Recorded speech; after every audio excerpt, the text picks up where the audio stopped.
Yes, people, welcome back to GNA TV. I hope you guys are well, wherever it is that you may be around the world. When we're back, Prem Show weekend, we'll be going through all the games involved in match day 28 of 38. All the teams are playing over the weekend, so we'll be going through that. We do have no Ram today, so no Ram, but we will be having, at one point in the show, David joining us. David from the Football Terrace, Shoringwa. So make sure that you stay tuned, get yourself comfy, get yourself some snacks. It's going to be a good stream as always. But before we move forward, guys, you know what time it is? Let's cue that intro.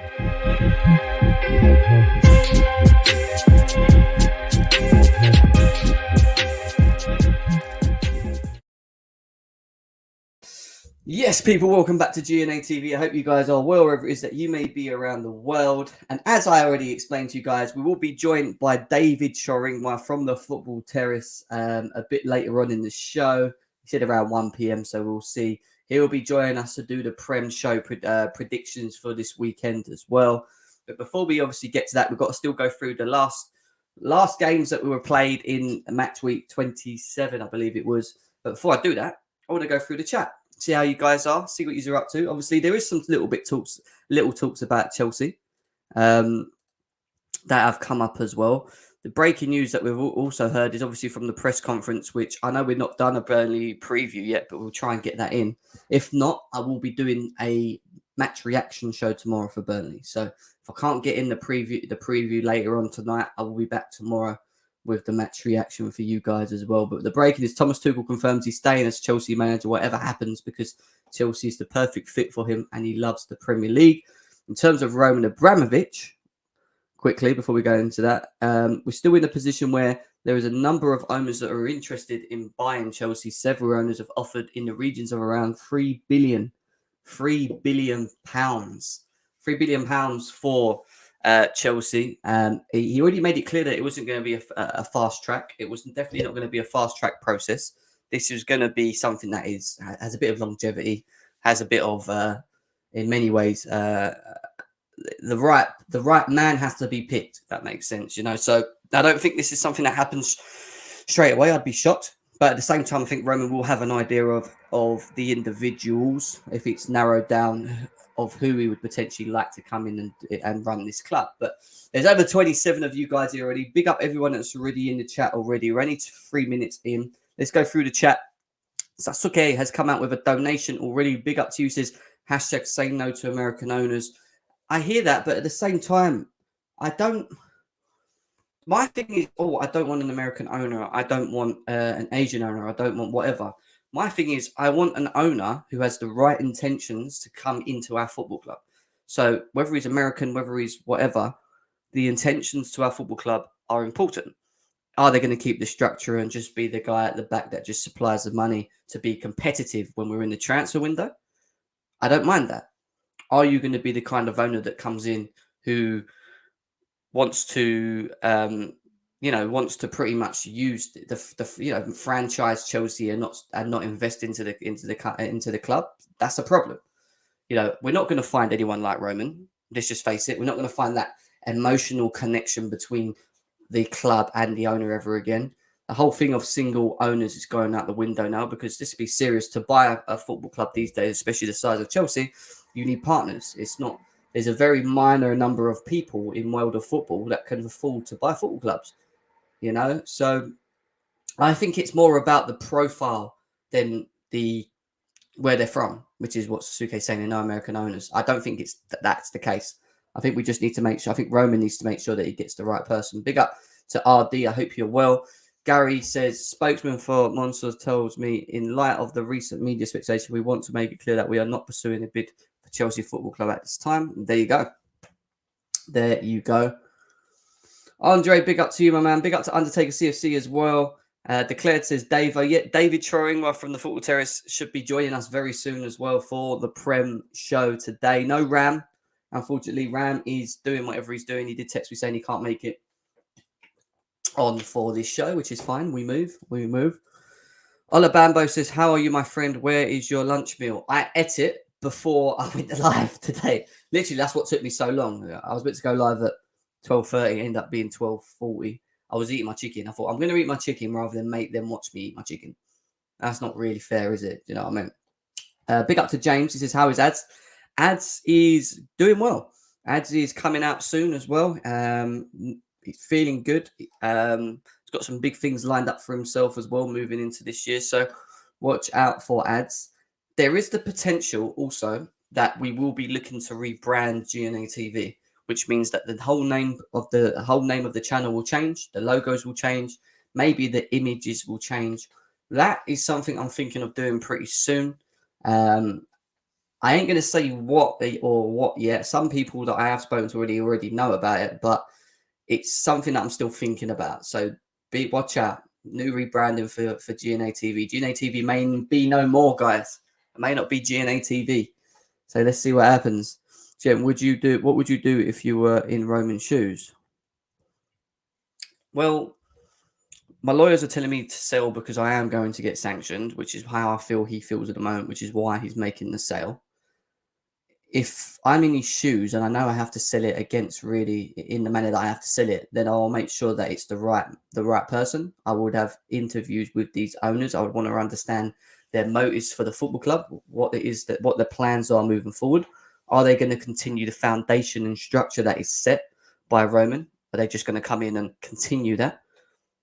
Or are they going to come in with a complete different plan, try and improve it in areas that maybe we're not improved in that they can help with? I think it's going to be, there's a lot for us as Chelsea fans to still learn. And I said it on Twitter yesterday to people as well. I said, don't get dragged in by what every tier one journalist says to you. Don't, because one day it will be one thing, the next day it will be the next. What you have to do in these scenarios is take bits from each of them and then make your own image based upon that of where you stand. There's too many Chelsea fans that get too drawn in to what one person like Matt Law says, for example. Straight away, everything he says is like, oh, it's gospel. Bang, bang, bang. Just take a step back, take a breather, read, look, understand, listen to other people's views, and then make a decision upon it. At the end of the day, these things are changing daily. What Matt Law says today may not be the case tomorrow. What Fabrizio Romano thinks is going to be the case today may not be the case tomorrow. Do you know what I mean? Just be open-minded, guys. If I was Roman, I would stay over the club. I would stay over the club. He would, but then at the same time, he's just worried about affecting the club, and that's the thing, you know? No, I'm not too sure yet. We know that the Swiss guy with Todd himself, I've got another two additional American partners that are looking to put an offer forward for Chelsea Football Club. There's also talks about an American bank who hasn't been named that are interested in Chelsea Football Club. There is also talks about a Saudi Arabian owner, I can't remember his name, potentially being interested. It was several, but we don't know who the several are. We only know a couple of them so far, but I'm sure we will find out in due time. Nice to hear you, dude. You and Jem still work for us Nice to hear, dude. You and Jem still work for us. We try, mate. We try, but we are here for the Prem show, guys. I don't want to be stuck on talking about Roman and Chelsea, even though we'll be talking Chelsea later in the Prem show because we have got Burnley. I want to try and delve into the Prem show, and then we'll go back to, obviously, this is the one show where we try and keep it mutable so that other people can get involved as well. First Roman with Chelsea, now Jim with GNA. Yet the Lukaku is still here. I like that one. Well, you know, we're a team when it comes to it. Obviously, I'm the main focal point of the channel because I'm always here, right? So you would assume that this is my channel, but you know, Ads does help with the thumbnails and he does bits in the backs. But yeah, you know, it's definitely been Chelsea pushed rather than the Man United side, which is what we originally tried to do at the beginning with a bit of both. But you know, this is why we're going to try. I'm going to try and move it into another direction. So yeah, watch out for that, guys. Jem, I'll be honest, I'm not happy with the news about the Swiss grandpa. What news? What news? What news are you happy with? What news are you happy with? What's going on my computer now? There we go. Is there new news? I'm having a look quickly before we go into the Prem.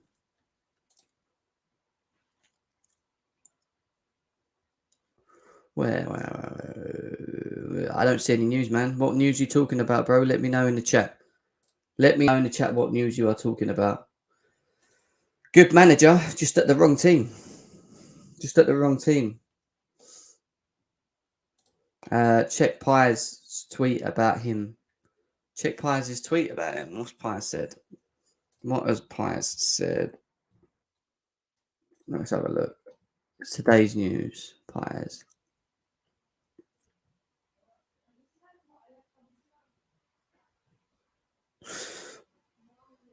Well, we are hearing that the number of bids in already registered with Rome talks of around 3 billion mark. We know that one. American backing is interested. Well, what are you talking about here? I am told that Hans-Jörg Weiss would not be the front man of the group. It would likely be Todd Bowley, who has kept absolutely silent. Funds are sorted. They are doing background checks and believe they can get this deal done quite quickly. That was Matt Law on the London is Blue podcast as well. So, interesting. Which makes sense because an 86-year-old guy is probably sitting there with these investment, needs someone to lead it. Todd Bowley. You know, I've been looking into this guy. I've spoken to a couple of people out there as well. You know, they talk quite highly of him. He's quite aggressive. When he wants something, he gets it. I don't mind that, providing that he's just gonna, you know, back the recruitment and Marina if she's here as well in terms of the targets that we need to bring in. So we'll see what happens with that as well. Yeah, I just read that. Check Nizar. I need to move on to the Prem show, guys. I can't keep checking Chelsea news. I'm here to do the Prem show, but I'll quickly have one more look at Nizar's just see if there's anything new.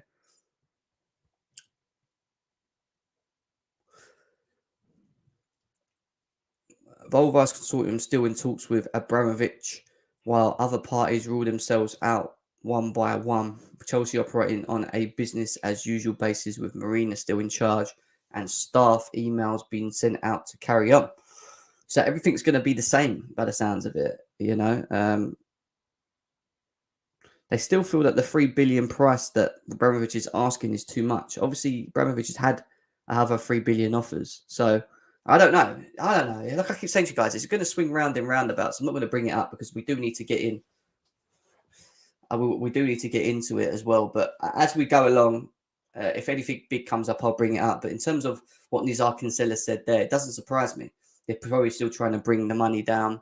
Todd Bowley leading if the takeover is complete, leading as being one of the main partners to be like the face of the Chelsea club is fine.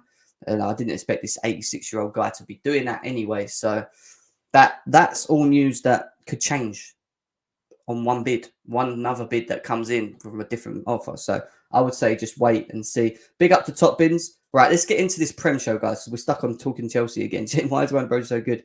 He's in good form, but he needs to be consistent with it. So I like what he's doing, but I want him to continue with that form where he is. And I want to go back. I want to rewind before we go into this weekend's games because we need to talk about the games that happened weekend just gone. Southampton versus Norwich. Performance again, which I think both me and Ram predicted Southampton would win quite comfortably as well, with a 59% possession rate to the 41% of Norwich. It doesn't surprise me, put it that way. There's not much to really say about this game because we all kind of knew that this would be why has it done that? Why has it done that, guys? The decision. But what was not surprising, should we say, but it is a good win for Tottenham based upon their last recent results. Is this game against Leeds, winning 4-0. Matt Doherty, Kuliansky, Harry Kane, and Heung-min Son with the goals. The mad thing was, Leeds had more shots on target than Spurs. They just couldn't finish him, And out of 19 shots, they only had 3. As with Spurs, they had 15 shots on 11. So the position was near enough the same. But when you actually watch that game, it was just the fact that Spurs were just more clinical. And this is why I keep saying about Leeds. Leeds try and go match to match, neck to neck with teams like Tottenham, Chelsea, Man City. And they just get blown away every time round. It just makes no sense why they try and match up with them, It's match up with it. It makes no sense, guys. Let's get them likes up, please, if we can do that. That would be absolutely great because we've only got 26 likes. GNA TV needs 50 minimum likes, and there's 62 of you here. Let's get it up. Let's get it up. If you ain't hit that like button, please do so now. It'd be great to try and do that. So there's that game for you. We move away from this game and we move to the Brentford game. Now, Brentford are just in dire form. Obviously, Christian Eriksen did make his appearance for them. Big up to seeing him back on the pitch as well. They did lose Josh Da Silva within 11 minutes of that game, but lost 2-0 to Joe Linton and Joe Willock. And look, at the end of the day, the one thing I would say about Newcastle at the moment is they're getting results. Their form's good, and you're going to see that when we go into this weekend's review of the games. They're playing very well. They're creating more chances for themselves. And 26 shots to Brentford's 6 is pretty impressive. Brentford only logged 1 shot on target against Newcastle, and they were at home. They are in bad form right now, Brentford. They started off great, but they're in absolutely stinky form. And that could tell me that potentially they could be looking to go down. They literally could be dragged into that race as well. Crystal Palace and Burnley. I mean, Burnley still continue to become a headache. Chelsea have got Burnley this weekend. We'll be talking about that very, very soon as well. But in the essence of this game, Palace had more of the shots, more of the possession. But Burnley know how to defend. Burnley know how to make it hard. And on top of that, they now have a target man who's helping them to get wins or get draws in games. Burnley are a better team with this guy up front than they was before. 100%. 100%. Big up to Z as well. Hope you're well, my guy. Hope you are all good in the hood. Moving away from this one, we move into Manchester United versus Watford. And what a shocker again from Manchester United. 22 shots to Watford's 10. Only 3 of them shots were logged on target with a 68% possession compared to Watford's 32%. And they did dominate the game. But again, they keep trying to rely on individual moments for them to win games. And them individual players, the likes of the man that you're looking now, the likes of Bruno Fernandes, the likes of Sancho, the likes of Paul Pogba, all of these individuals they're just not doing enough. And you look at that lineup, that is a good enough lineup to beat a Watford team. You look at that and you think to yourself, well, they've got Ronaldo, Bruno Fernandes, Pogba, Fred and Matic as well, Lindelof. It doesn't make no sense. I really don't understand Man United at the moment in regards to how they've been playing. It's been really poor, really, really poor. Big up to Matthew as well. He says Leeds, Brentford, Everton in an awful form last 10 to 15 games, all in relegation battles. That is true, but Everton have games in hands, so you have to see what happens with that.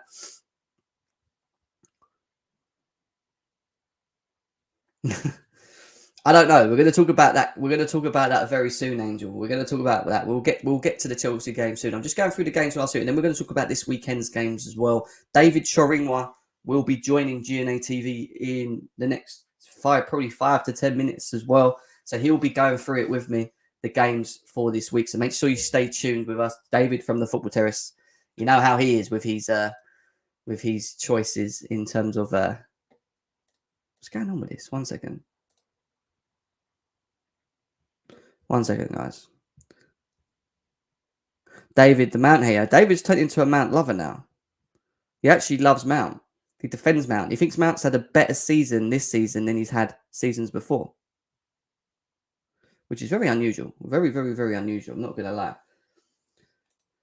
But we move from this game and we move on to Brighton versus Aston Villa. And this was a game that could have gone both ways. Don't get me wrong. But, and in the overall essence it was a smash and grab from Aston Villa. Ollie Watkins and Matty Cash with the goals. Brighton had more of the possession. They seem to have more of the possession against most teams. They just don't have that finishing article, that finishing product. And when you look at Aston Villa, who on paper have the better squad, better team, and even when you look at their lineups in terms of Coutinho, Ings, Watkins, Ramsey, McGinn, Douglas Luiz, that is a strong team. That is a strong team, and the issue you got is up front. You look at Brighton and their lineup. Basuma, Lamptey, they will bring you that attacking impotence. Cucurella at the back's very good getting forward as well, but they lack it with Neil Maupay and Trossard up front. It just does not work for them, and that's where they're losing points at the moment for me. Too many points as well. Too many points. We move away from this game and we move on to... What should we move on to next? Everton versus Man City. Well, this was... there was big controversy in this game because even though Phil Foden scored it late in the 82nd minute, a lot of people predicted Everton to get absolutely slapped. Absolutely slapped. And don't get me wrong, They didn't have the ball. They didn't create that much, but they made it hard for Man City. But they did have that moment where they should have had a penalty. It was a blatant handball. The referees have already came out days after, and apologised for the decision, admitting that they got this wrong. And this is why I keep saying to people, VAR is not the issue. VAR will do its job. But VAR needs competent people to be using it. People that are going to be consistent. People that are going to follow the rule books. And that is the issue that we have at the moment. And Man City, they got a lucky win. And don't get me wrong, they've had a couple games like this season. Don't get me wrong, they deserve to be top of the league and whatever else. But they definitely have had some really lucky moments. But to be champions, you need to have them lucky moments. You need that bit of luck. And, you know, they're just on a real good load of form at the moment, to be fair. And it is what it is. Big up to Ollie Wasey as well. He says the same Brighton team that dominated us twice, exactly possession wise as well. We move from this game and we go on to, well, Chelsea didn't play, but the West Ham versus Wolves game. And I did tell people about Wolves that these next couple of games are going to be important for them. And again, they lose to a rival for challenging for the top four, because Wolves are in the mix with the West Hams, the Man Uniteds, they're there. But, you know, these recent run of games have really let them down. I mean, it was even on paper, don't get me wrong. You know, they dominated the game again, Wolves, in terms of possession. But, you know, it was, again, all about one team taking their chances and the other not doing so. And when you're creating 14 shots on target and only having one, it's not good enough. It's genuinely not good enough. And big win for West Ham. Huge win for West Ham in terms of where they are and getting into Europe. Forgetting the Champions League, for them getting into Europe is a big thing. It's definitely a big thing. So, yeah, we move from that. I didn't watch this game, not going to lie. Obviously, Leicester did beat Burnley 2-0 midweek, which is a very good win for Leicester. Let's just say 22 shots to Burnley's 9, 56% possession. You know, they're on really dire form at the moment, Leicester. And to be able to do that against the Burnley team, who are picking up better form, are a lot harder to play against, is a good result for them. Massive result for them as well. So big up to them. We are going to start talking about match day 28 of 38. We've got the likes of Leicester versus Leeds, Burnley, Chelsea, Aston Villa, Southampton, Norwich, Brentford, Newcastle, Brighton, Wolves, Palace, Liverpool, West Ham, Watford, Arsenal, Man City versus Man United, which is our combined 11 today.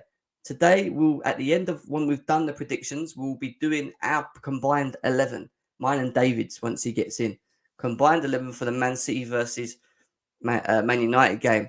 There's also the Tottenham versus Everton game as well, which is another big game. So a lot of games to look forward to, guys. But make sure we smash the likes. We should be at 50 likes already if we're not. We're at 35 likes. How quick can we get to that number? How quick can we get to that number, guys?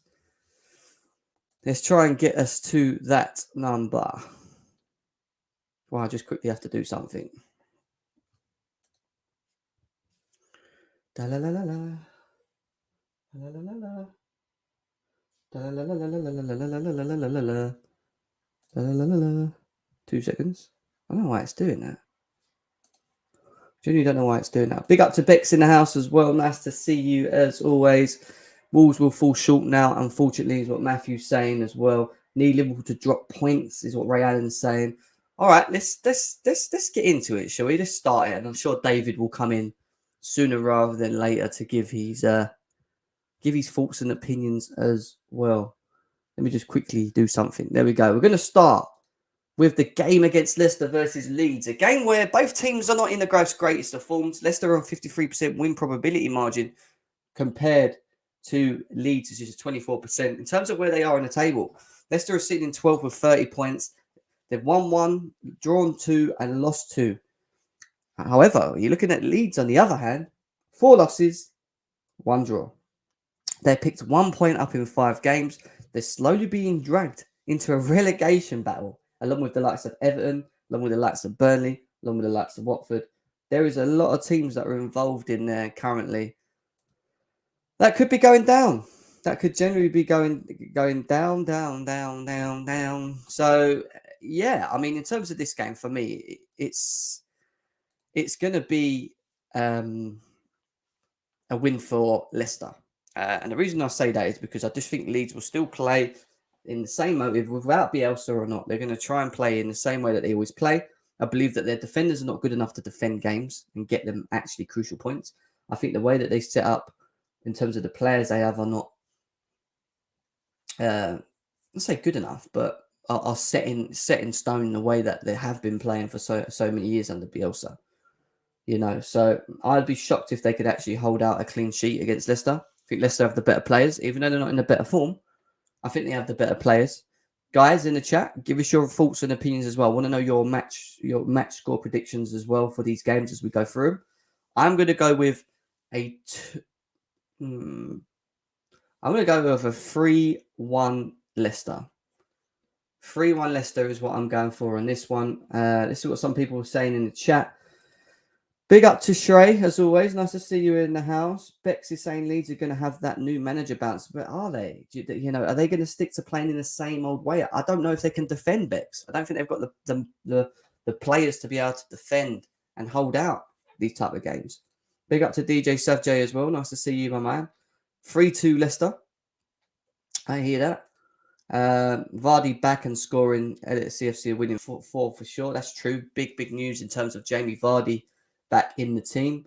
Liverpool have won 11 straight games. Can't see West Ham winning or drawing. Liverpool. We're going to get to that. Leeds win 3-2. No crouching tiger anymore. Musa still thinks that Leeds are going to win this game. I'm going to go with like I said, a Leicester win 3-1. I just don't see that bounce back. 4-3 to Leicester is what A Paul Vites is saying. Big up to J Boy CFC in the house as well, man. I hope you are well, my guy. Hope you're well. We have got the likes of David Shoringwa joining us very soon, hopefully. He did say that he's got a lecture. Once he's finished his lecture, he will then look to jump in and join us. So yeah, big up to that one. Big up to everyone. Right, Leicester win 3-1 for me. Let's move from this game. And we now move on. Do I do Chelsea Burnley now? Or do I save it? I'll save it. We'll come back to Burnley Chelsea because it's obviously my team. And David's not here as well. So it'd be good to actually hear from David what we're going to do. We're going to Aston Villa Southampton because this is a game that's going to be interesting. Southampton are ninth in really good form. 3 wins and 2 draws, 35 points, playing very well at away to Aston Villa, who have been improving in their form. 2 wins, 1 draw, and 2 losses. 30 points on the table as well. 25 games played. They've got a game in hand on Southampton as well. 41% win probability margin for Aston Villa compared to Southampton's 31%. So it is kind of close. It is kind of close when you look at it on that instance. This is a hard one because Southampton, we've seen, against Man United, against Spurs away, can beat teams. On the flip side, if Aston Villa turn up and play their game, this could really be a good game. This could really be a good game for the neutrals, massively. It's going to be hard to predict because Broha, who is in absolutely great form at the moment, and we're going to have a quick look at him actually as well in terms of his goals scored. Where is he?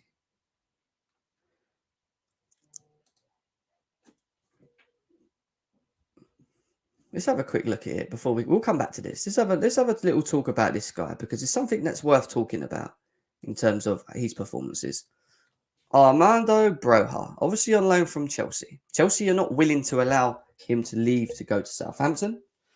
Thomas Tuchel supposedly has already made it clear that he wants to see all his loanees back in pre-season, how they perform with the current squad, and if it's worth having them in the team. Now, I think Armando Broja is a very good player. He gives me a little bit of that Diego Costa vibe in the way that he plays the game. The good thing about him is he creates things for himself. He's a kind of striker that doesn't just sit around. He will always make an opportunity for himself. He likes taking shots from awkward angles. He's got a good finish. He's a good finisher as well. He does have the tendency to sometimes fluff in front of goal, which happens with most strikers, but that yet can come with his age. He's played 23 appearances for Southampton and he scored 6 goals. 23 appearances, 22 appearances with 6 goals. Doesn't look great. Don't get me wrong. But when you look at where the goals were scored, Obviously, you've got 3 in the FA Cup and 2 in the EFL Cup, so that's 5. He ain't got 1 goal. He ain't only got 1 goal in the Premier League, is he? Am I missing something here? Oh, sorry. He's got 6 goals in the Premier League. He's got 3 in the FA Cup and he's got 2 in the EFL Cup. So when you look at that, he's got 11 goals in all competitions. Right now. He's a player that's playing with confidence. He's a player that is very confident. And Chelsea have to really be careful with this one because we've let the likes of Solanke leave. Tammy Abraham go to Roma. Don't get me wrong. The Solanke one, tick, cool. You know, he didn't want to be at Chelsea. He wanted Liverpool. He goes. That's fine. You look at Tammy Abraham, who was given the opportunity at Chelsea under Frank Lampard. Started off very well. Scored, I think it was 15 or 16 goals for Chelsea. But then lost it halfway through the season. You know, we were heavily reliant on him because we couldn't buy and we couldn't do it. And then you look at someone like Armando Broja, who I think has it all in his game. He has the speed, he's strong, he's tall, his shooting's very good. He can score different types of ranges of goals. He can play off people, he can feed people. I think Thomas Tuchel really has to think about how he can utilise him, because you look at someone like Romelu Lukaku, and I don't want to go banging on about Romelu Lukaku now, but in terms of the comparison on players in the way that they play the game, only I'm talking about, I would say that Broja at the moment would fit our system better. Because when I look at Romelu Lukaku, I think he's a straight out number 9. I think he likes to lead the line. I think he's a goal scorer, but you have to play to his strengths. I think Armando Broja suits the way that we would like to play the game. I think you'll be able to link the play. I think he'll have the movement in the box to create things for himself. If you give him a sniff, he will take his chance, and he won't only have 7 touches in the game. So I think Thomas Tuchel has to think about it. All right, we've just spent 100 million. He may stay. Don't get me wrong, if he wants to stay, unless he decides to push and leave the football club, because that can happen. Or we bring in a second striker option in Broja and allow Broja and the likes of Kai Havertz to build up chemistry and see what happens from there. Because I do genuinely think that there's a player in this guy. I just don't know whether it's too early to start calling him back. Because we've seen it. 1 great season's next season's dead. That's what worries me. That's the only thing that worries me. But in terms of what I've seen of him and his ability, I think he's good enough. I think he's good enough to come and play with Chelsea, whether it's starting or if it's on the bench. I think he's good enough to get in his team. Broja is better than Tammy, is what Roy Allen's saying. Another year loan, I guess, is what we're hearing from here. 2-1 Saints, Broja at the double. He would be great at picking up the ball from midfield, whereas with Lukaku, he needs the ball in the box. Give Broja a chance is what I think. I hear that. Lukaku doesn't have much strength besides in media. How can you play someone that doesn't have strengths? I hear that. Southampton looking good, Jem. I wouldn't mind signing Walker Peters for right back cover for Trent at Liverpool. Prediction. That's fair enough. I think Livramento is another real good shout for Chelsea. Don't get me wrong. I think Livramento would be a good option for the football club in terms of bringing him back. I do think we need to strengthen them areas. And yeah, we have a buyback clause on him anyway. Our top goal scorers 2 seasons in a row. That's cap. But Daniel's saying, can tell you don't watch him, Jim. He literally has the same play style. No, he don't, Grey Wolves. No, he don't. Why do you do this? Why do you Lukaku stands do this? Why do you have to make up lies? I've watched this boy enough in the way that he plays the game. And his link-up play is better. His touch is better from what I've seen. His movement off the ball is better. He gets more involved in games. And he creates chances for himself. He's not static. He's not static. That is literally it. I'm not saying Lukaku's crap. I'm just saying that Lukaku is limited in his own game. He just looks limited from what I've seen. He's not showing me anything to tell me that he's different. He's, he can do that.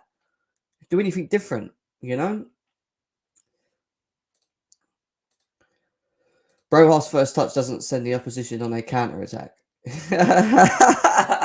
Oh, Bex. That's funny. He bodied everyone. Seems way more mobile in involved. That is it. He does. Big up, guys. Let's get them likes up, please. We've only got 48 likes. Let's try and close that gap to 75. I think David will be joining us. He did say he would. May not be. I don't know. He did say he will be coming in at some point. So let's see what happens. But back to what we were talking about. Top player. Do I think he's ready for Chelsea? Still not 100% sure. But we move. In terms of this game, I am going to go for it. I'm going to go for a Southampton win 2-1. Southampton win 2-1 on this one. Southampton win 2-1. Oh, Musa, you cracked me up. Ferreira has better feet than Lukaku. He does. We should bring him back. It was just coming for Lukaku now. Anyway, let's move. Let's move from here. We now move on to the game against Norwich versus Brentford. A bit of a dead game, don't get me wrong, but Brentford are sitting in 15th with 24 points, 4 losses, 1 win. Sorry, 1 draw. Norwich are in stinky form again, 3 losses, 1 draw, 1 win, 17 points. Brentford are in the risk, or suffering from the risk of potentially being dragged into the relegation battle.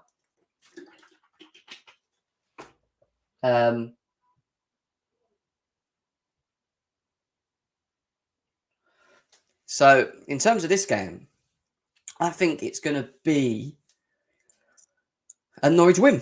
I'm going for a Norwich win because Brentford are just stinking up the place. They are so bad at the moment. I can't believe how good they started off at the beginning to how bad they are now. It makes no sense.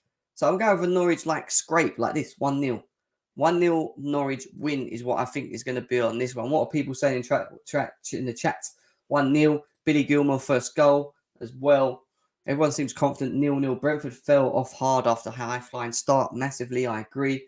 0-0 is what Matthew is saying as well. I'm going to say 2-1 Norwich win. I hear that. Lukaku wasn't better than Bro at his age. 1-1 is what Alan is saying as well.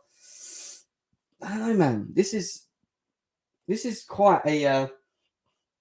it's just, let's say, an easy game to predict, but this could go anyway. But based on their form at the moment, I think I'm going to go with Norwich win. 2-0 Norwich is what Bex is saying. And a draw for Angel as well. All right, we move. I ain't going to sit on dead games. They bore him. I'm not going to bore you to death. Newcastle versus Brighton. Now, this is going to be a fun game because Newcastle at the moment, I mean, they're head on in win probability here. 35% to Brighton's 35%. All right, Newcastle sitting in 14th now. Look at their winning streak. 4 wins and 1 draw. How well that has changed since they've brought in certain individuals. 25 points on the board, scoring goals. The goal difference is still bad, but they're working on it. And they're up against the Brighton team. They're in dire form at the moment. 3 losses in a row, 1 win and 1 draw. You could probably say that Brighton are going to dominate the game, but have they got the end product to finish off Newcastle? I don't think they have. Newcastle are at home. They're making that home a fortress again, or trying to make that home a fortress again. They're on good form. They should be happy with what they're doing currently at the moment. It's one of the best forms in the league, barring Liverpool, and it's better than Man City's. They've got better form in the last 5 games than Man City right now. Liverpool got the best, and then it's Newcastle. So this is a game which is going to be interesting. Newcastle are definitely doing the job. 1-1 game of the season is what Moose is saying. Newcastle is the new powerhouse. Is it right? And they're saying, morning to you, RG. Nice to see you in the house. Guys, if you haven't subscribed as well, please subscribe because we are on the route to 5K. We're on our route to 4.6K subscribers and we only need 20 more people to do that. So if you're new, please subscribe to the channel as always. Please share on your socials as well. Let's try and get new crowds in, new people, new views, new opinions. It's always good to have that as well. Let's retweet this again. There we go. And 2-1 to 2-0 is what Top Bins is saying. 1-0 is what Matthew's saying. 2-0 is what Bex is saying as well. Reece James Park is going to be on lit. I'd go for 1-0, 2-0, 2-0. So everyone's confident that Newcastle are going to get this win. I think they can get it done. I think they've got a good enough squad. They're on good enough form. And I think Brighton just don't have that finishing product. They have someone to pull it in the back of the net. And that will bite them in the bums. That will definitely bite them in the backside. So we move from this one. And we now move to Wolves versus Crystal Palace. Because Wolves at the moment, and this is where it's gone a bit downhill. 3 losses and 2 wins, 40 points, 26 games played. They played more games than Tottenham and Arsenal, who are above them. You know, Southampton will look at them and lick their lips to a degree as well, thinking about Europe. You know, Palace on the other side of things are on 30 points, three draws, 1 win and 1 loss. They're always that team that just sits in the middle of the table. They do it every year. They always find themselves where they are now. They win a couple of games here and there, but they always averagely find themselves in this position. Wolves are at home. They're against Palace. They've got a better win probability margin. I'm going with a Wolves bounce back winning. I think they need it. They badly need it. If you think about this, 12 games left for them to play. Europe on the cards for them as well. I do think that they can make Europe, along with the others above.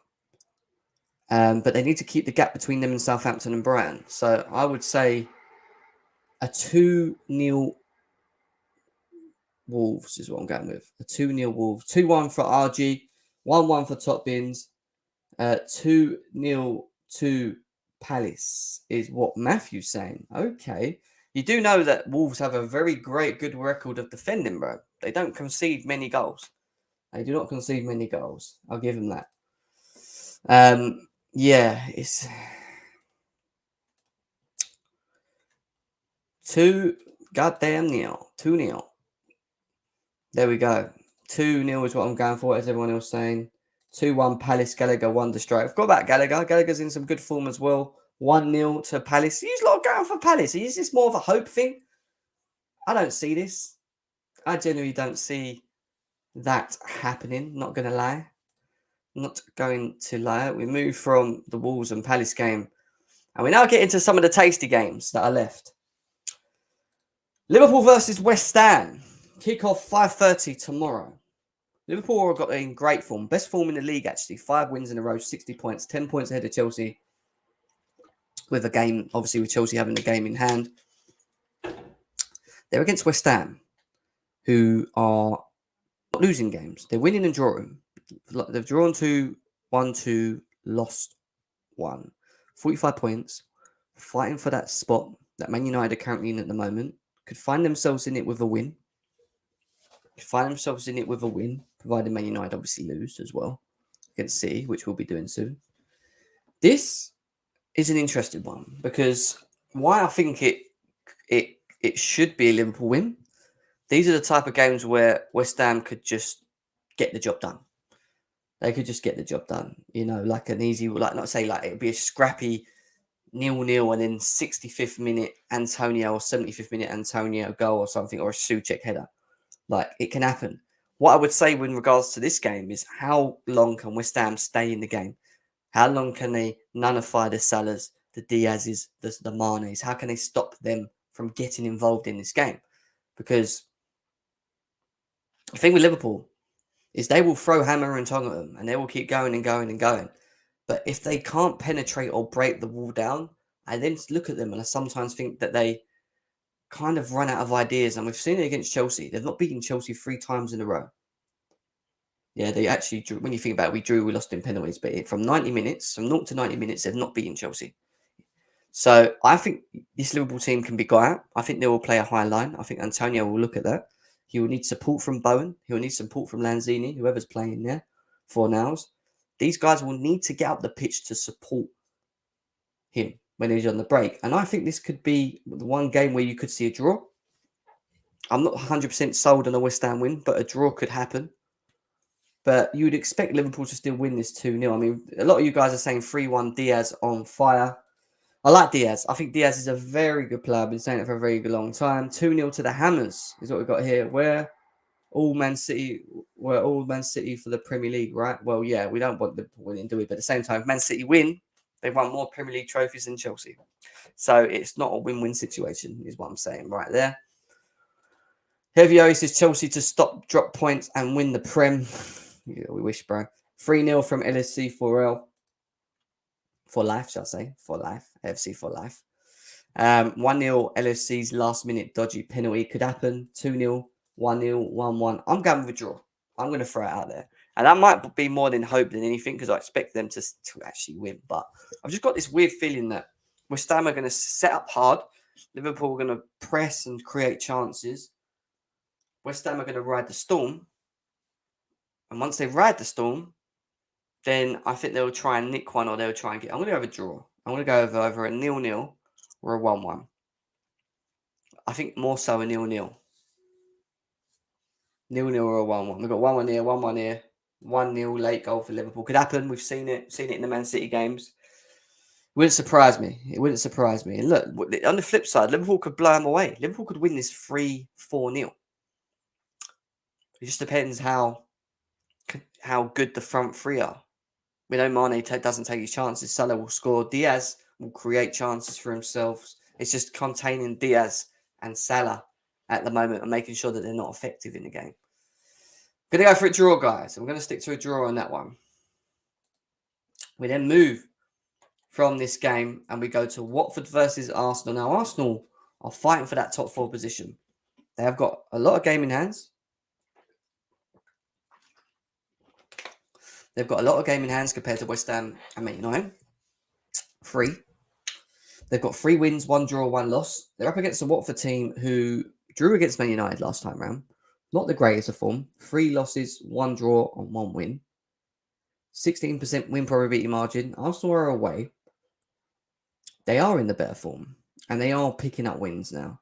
Do I expect them to beat Watford? Hell yes. I don't see Watford drawing this game. And you know what? Not in the form that they're in at the moment. I don't see them dropping points. I don't see them dropping points against teams like Watford. Don't get me wrong. It would be very Arsenal-like for that to happen. If it did happen. But I think their goal is to close the gap on the top 4. And dropping points against Watford, when you know that you've got the likes of Tottenham breathing down your neck, Wolves, West Ham, if you know, depending how they get on with Liverpool, Man United as well. This is a big opportunity for Arsenal Football Club to go fourth. West Ham lose against Liverpool, and Man United lose against Man City. Arsenal could find themselves in 4th with 1 point. And not only would they find themselves in 4th with 1 point, they would have another 2 to 3 games to solidify that 4th spot. And if they can put a run of games together, you can now see Arsenal in the Champions League. Can you imagine Egal? Can you imagine Egal if Arsenal get top 4? Feel sorry for them Man United fans. More so because he keeps coming for them recently. Rams is watching, Jem. Where is he? I don't see no Rams. Oh, Rams is watching, yeah. Probably in terms of the Liverpool game, yeah. Jem Mane is 3rd top goal scorer. I know, but I don't know. He's just not himself, man. West Ham ain't defending for 90 minutes.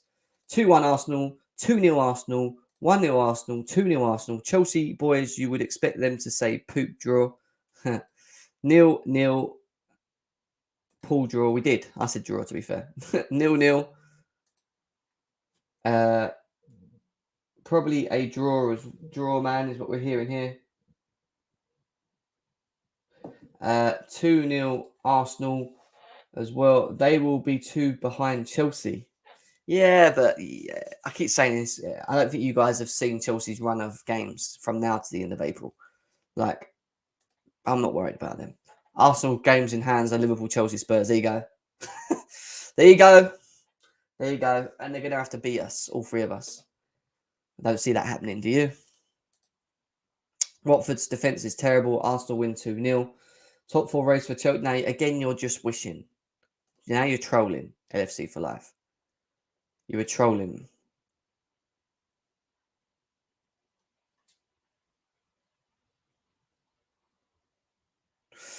Sorry, I'm just reading something someone sent me. You are trolling, bruv, if you think that we are in a top 4 race. I don't take a gal serious. He's funny, but it's funny side to be. He is funny side to a Arsenal fan. 2-1 Arsenal. 2-0. Yeah, I think they'll win it. No, it's away. It's away. I'll bring that up for you as well. It's away to Watford, guys. And in the meantime, can we keep getting them likes up? Because we've only got 58 likes. I thought we'd be on 75 by now. So let's try and get up to 75 likes. I don't know where David is. David said he was going to be here at 1 o'clock. It's now 1:30. We've had to do this show without him. Looks like he's going to end up coming in near the end, which is typical David. United City to draw. We're going to get to that next. That is the next big game that we're coming to next, guys. So we are moving on to Manchester City versus Manchester United. Man City are at home. Great form. I say great form. Not the greatest of forms for them. 3 wins, 1 loss, 1 draw, 66 points. 6 points difference between them and Liverpool. Them and Liverpool. Liverpool still have a game in hand as well. That's really interesting. You know that? That's closer than I thought. And then on the flip side, you've got Man United, who are drawing games and 2 wins. 3 draws, 2 wins, 47 points. This will be the game, guys, that we will be doing our combined 11 for. So after we've done this, we'll be creating a combined 11 for Manchester City and Manchester United. And yeah, definitely worth having a discussion on. I think it's going to be an interesting one because as bad as Man United are, these are the type of games where their bigger players could turn up. Because raising the level against a derby against Man City, I don't think it's going to be very hard for Man United to do. It's just, are they going to contain Man City in the other end? Are they going to be able to stop them from scoring? Are they going to be able to stop them from being effective in this game? Now, I'm not 100% sure if Man United can keep a clean sheet. I just don't think that they can do that. But at the same time, do I think they could get away with a draw against City? Yes, I do. Do I think they can beat them? Under Ollie, yeah. Under Ollie, yes. Because this is the type of game Ollie would love. I'm not sure under Ralph. I'm generally not sure under Ralph. I just don't know whether he's got the balls to not say but to play them in the right way. If that makes sense. When I watch Man United, I still just feel lost in the way that they play. I don't understand their lineup. I don't understand how they set up in games. I don't understand what they're trying to achieve.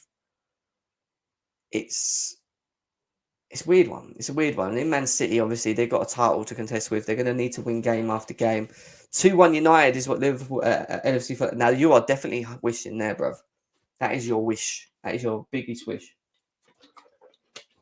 4-0 Man City. CR7 brace. 4-1 Man City.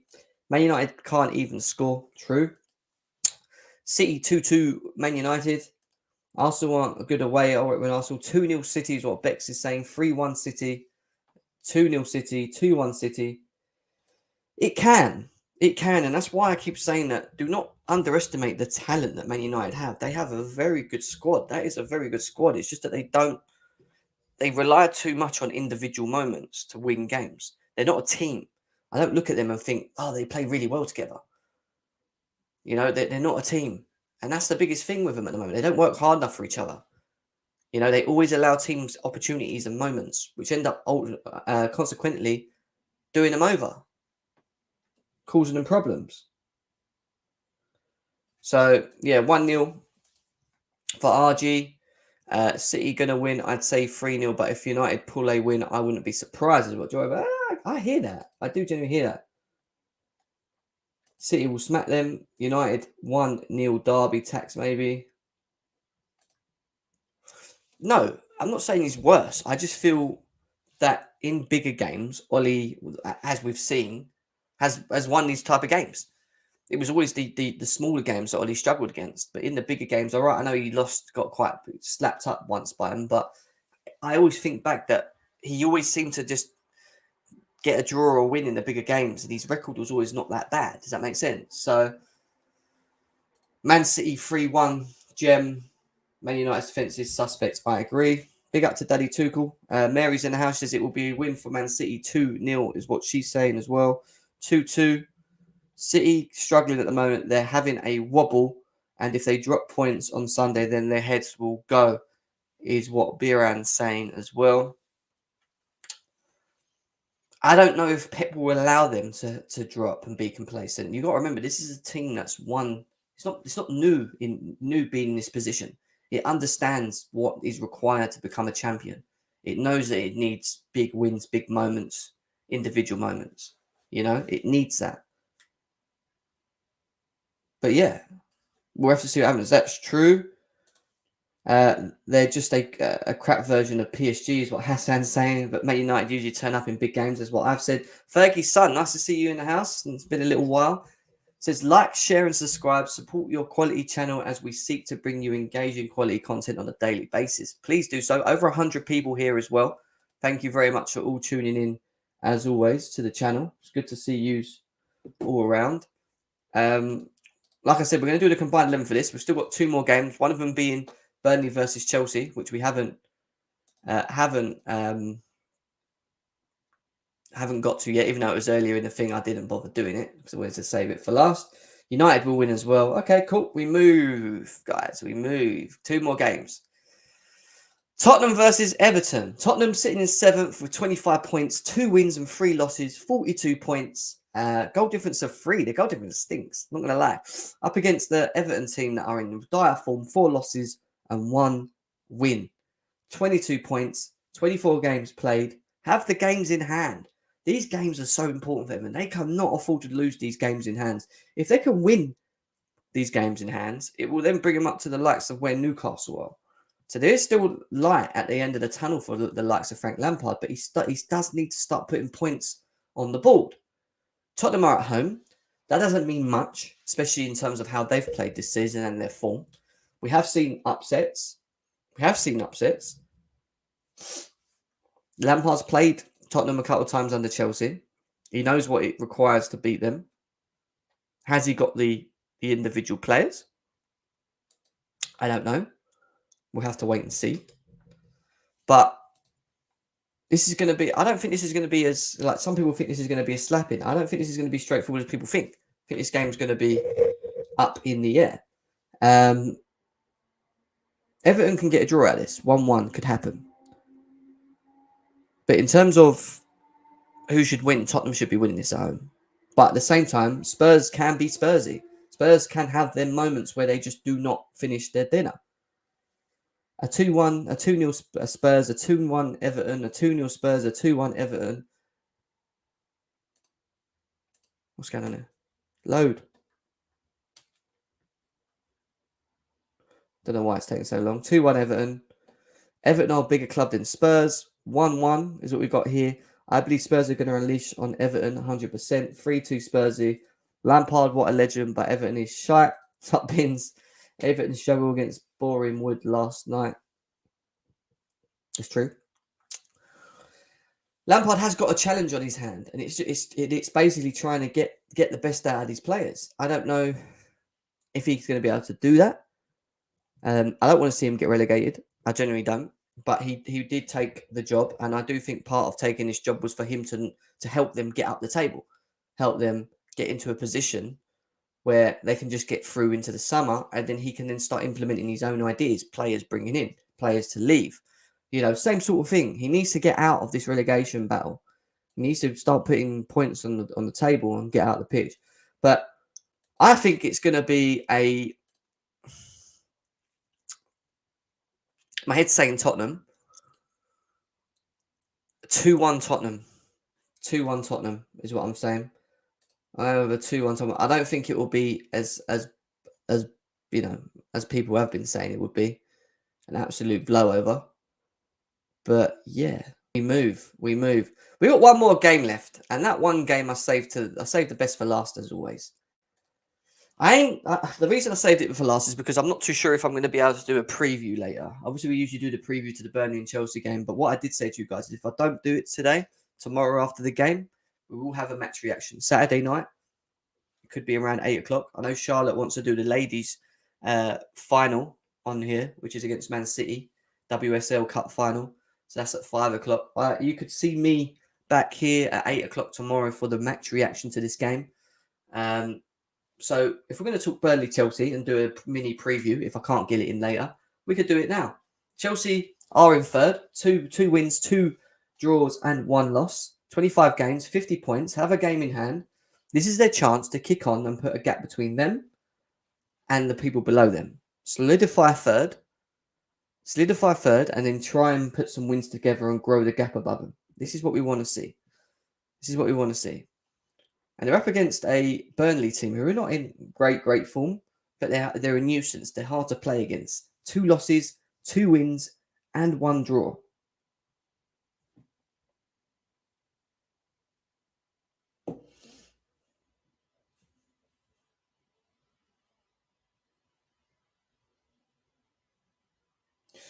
David said his lecture's taking longer than he thought, so he's probably going to end up missing it, unfortunately, which is what it is. If you can't make it, you can't make it.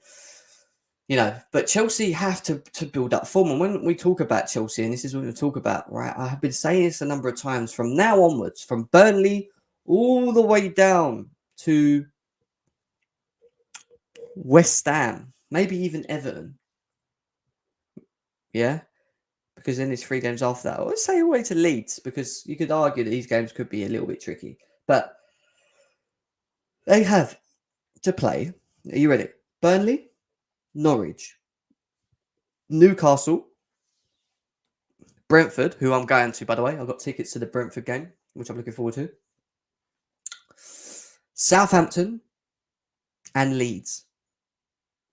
Chelsea had the opportunity to get 3, 6, 9, 12, 15, 18 points before they get to their last 5 games, which are West Ham at home, Everton away, Wolves at home, Man United away, Watford at home. Now, I would argue to say that we can probably beat West Ham at home on our day, and we kind of own one, so I wouldn't be surprised if we did do that. Everton, depending on where they are at that point, if they're actually in the gutter, we could absolutely slap them. If they're on a form, could be a hard game. Goodison Park is not an easy stadium for Chelsea to play in. Chelsea versus Wolves, that can always be tricky. They will make it hard. We'll need to break them down. It won't be easy. Man United away, always hard. Doesn't matter in what form they're in.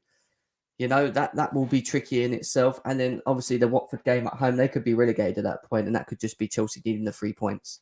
That favours us massively. Between that, you've got to think we've got Lille, we've got Middlesbrough as well, all in this month. This is a good opportunity for Chelsea to get some points on the board. And when I look at obviously the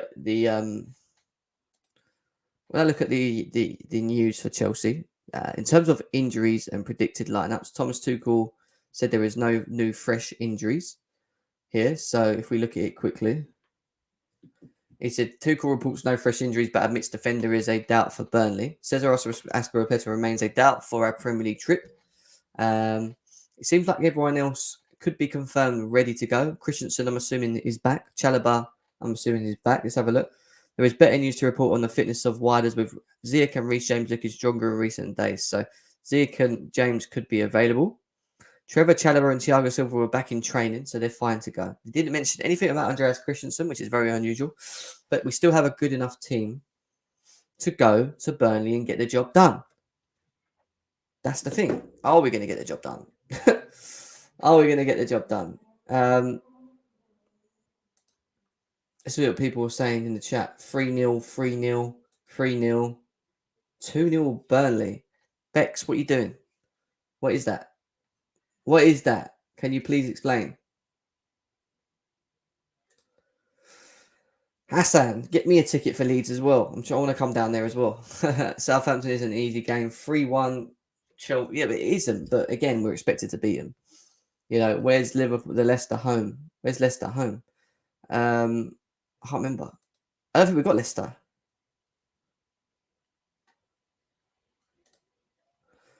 Reece James definitely starts. 2-0. 2-0. I can't wait to see Reece James and Ziyech on that right side. Only thing I am excited about. I don't think Ziyech is going to play. I think we're going to play 3-4-3, Mary. And I don't think Ziyech will start in that 3-4-3. I think we will win as well. I agree. I'm going to go over 2-0 Chelsea for this one. But in terms of that 11, we can do a quick one. Because like I said, I don't think I'm going to be around later for the preview. So if I'm not around for the preview, let's do a quick combined 11 for a starting 11 for Chelsea, and then we'll do the combined 11 for Man City and Man United straight after that as well. So I think we're going to set up with a 3-5-2. I know people are going to be like, why? But I think it's going to be like that. We're going to have 2 strikers up front. We're going to have 3 at the back, 2 in the middle, and then our wing backs, and then a Mason Mount, I think, who will play, off of these. Like what we saw against Luton. I've just got that feeling it's going to happen. Might be wrong. We could issue a 4 at the back and go for the 4 or treble 2, which we could do as well. So we'll fly through it, yeah? Let's fly through it quickly. Get involved in the chat as well, guys. Let's get involved in it. Lukaku out. Lukaku plays for me. Yep, I think he will as well. David told me he's late. These lectures took him longer. He was meant to finish at 1 o'clock and it's 45 minutes down the line. He's still at his lecture. So unfortunately, I don't think he's going to make it. Well, he might come in at the end. We'll see. We'll see what happens, guys. Right. In terms of getting them likes up, though, please get them likes up for the channel. We're going to do 3 different lineups now. We're going to start with the 3-5-2, which is what I think potentially Tuchel may look to do moving forward. 67 likes, guys. Let's get this up to 75. If you haven't hit that like button, please do it now. Please do it now. I haven't even been looking at the likes, but we should be close to 100 likes if we're not already. I want to see them likes go up, please. Let's see.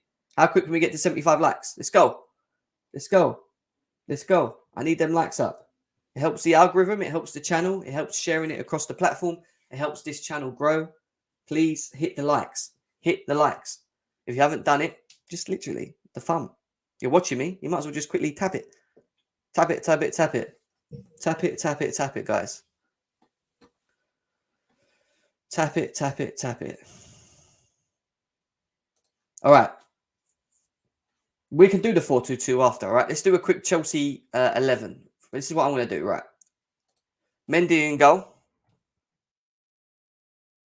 With Rudiger, who I think has been overplayed, but will have to play. He's got no choice.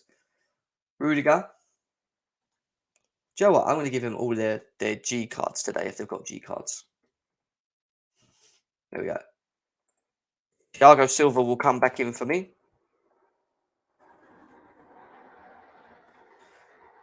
I think Trevor Chalobah. Oh, Trev. Right, Trevor Chalobah. So my back 4 consists of Rudiger, Silva, Chalobah, and Mendy. I think that is probably a nice little lineup going on for us there. Get them likes up, guys. Get them likes up like everyone's saying. We've only got 70 likes. So I thought we'd be near 100 by now. Christensen's not even been mentioned, so I'm not even going to mention him. 3-5-2. We're going to get to that. Yeah. Well, I actually disagree with parts of that as well. Disagree with parts of that. I'm going to go with, at the back, on the wing, I'm going to go with, I think he's going to come back in. He doesn't even have a magic card like these because he doesn't deserve it. Reece James, for me, has to get back in. Has to start playing. We need him. I'm then going to go with Kante. And then I'm going to go with Mateo Kovacic. I don't think Jorginho is... I don't know whether it's because he's tired, but I don't think he starts this game. I think he's kind of become third choice in a degree for Tuchel. I really, really do. In terms of the front 3, I think Mason Mount will play. Money Mace. Kai Havertz will return. And you know who. Romelu Lukaku. Now, I think that is the potential lineup that we will see going into this game. I hear that. And the part of the reason why I think we will line up like this. Zoom in a bit because you can't see it clearly.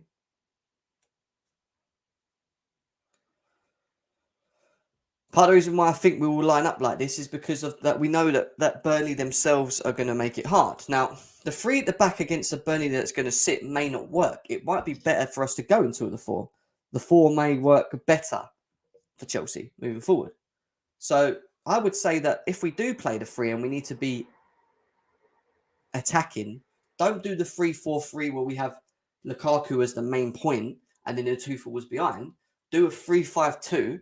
Havertz close to Lukaku so that they occupy Ben Mee and whoever else is playing, Tarkowski, as the defenders of Burnley. Yeah, and then allow Mason Mount to just div around the middle of them while Mateo Kovacic gets forward, Kante gets forward, James provides that outlay, down the wings. Chalobah can play and link up with James. I'm fine with that. Rudiger and Alonso can get forward together and try and help. I think that lineup is good enough to beat Burnley. I would like to see that lineup, but in a 3-5-2. But Mason Mount like this, because at least, if we're out of the ball, he can press. He can press with these two. So not only we have two people pressing forward, you have Mason Mount behind pressing. Kovacic and Kante give energy to press higher up the pitch as well. I think they do it better than potentially what Jorginho does getting up the pitch when we're higher up as well. So I think it's worth. I just don't think Werner will start this game. He can come on in the second half, but please, mate, don't you think Werner deserves some game time? I do. Look, I have no issues with Timo Werner playing in this game. I really genuinely don't. But I just don't think he will start. Kai Havertz has to start for me. And Romelu Lukaku is undroppable at the moment. Not for any real great reason. He's just undroppable. And we're trying to play him into form. We've got 99 people with only 71 likes. That's not good enough. Come on, guys. Let's get these likes up. Let's get these likes up, please. I'm sure we can do that. Nearly over 100 people here, as always. Please smash the like button for the channel. That's free. That's what I would do if we're playing 3 at the back. Not 3-4-3, 3-5-2. That's how we beat Burnley tomorrow, for me personally. If we don't do that, and we do what Mary said in the chat, and should we play the 4-2-2-2, I think you will see nothing like that. I think you will see that. I think you will see...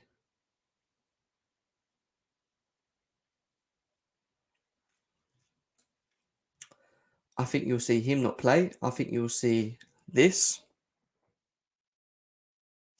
I think you'll see that. I think you'll see him over there. And I think you'll see that. Oh, sorry. Let me give Ziyech his black card as well. It's not fair, is it? Let's give it to him as well. There we go, my man. I think you could see that. And the issue I have with this side is that McNeil could be playing, and he will be playing off this wing. So Mason Mount playing off the left will give that support to Sarr. So when we haven't got the ball, they can work hard together. I don't expect Sarr to do any overlapping, running around. Yeah. What I do expect is Reece James to give that. So we can go into a back 3. So when James is in that position, Sarr, Rudiger and Silva can shift in the 3. That's not a problem. Cover that pocket of space. Kante and Kovacic provide that still moving forward. But Hakim Ziyech has proven that he's very good in this system. He's very good in the 4. If anyone benefits from the 4, it's Hakim Ziyech. Facts, yeah, my picture Sarr because I feel Burnley midfield is not the fastest, so allowing either Cover or Kante to push forward, but the point. Yeah, that is 100% it.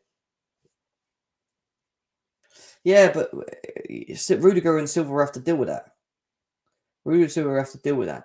I think if we play a 4-2-2-2, that is the style we have. If we don't play the 4-2-2-2, then I think we should play the 3-5-2 in the way that I showed you just now. But in the 4-2-2-2, I want to see that. I want to see that. Could we potentially see this? Let me ask you guys this question. Could we see this?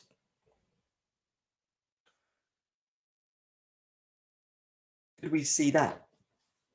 Could we see that Reece James is asked to play further up the pitch to create? Because we know he can score goals. We can know that he can get himself in the positions. What if we gave Reece James the opportunity?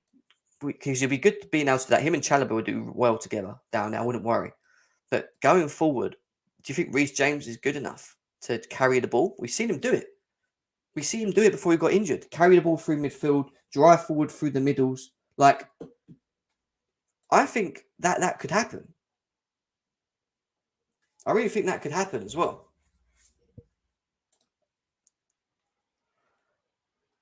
Big up to Cam in the house, man. He says, y'all keeping 2 clean sheets or what? We have to. I think this is one of the games where I think we should keep a clean sheet. I'm going for a 2-0. I've just given the option of 2 different formations, the 3-5-2 and the 4-2-2-2. Do you believe that Reece James can play in that position? That's what I'm saying. Can Tuchel use him in that position? Is what I'm asking you guys right now. Reece James can play anywhere because he's a good footballer. I like him. Guys. Guys.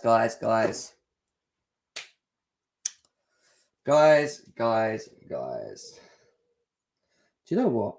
If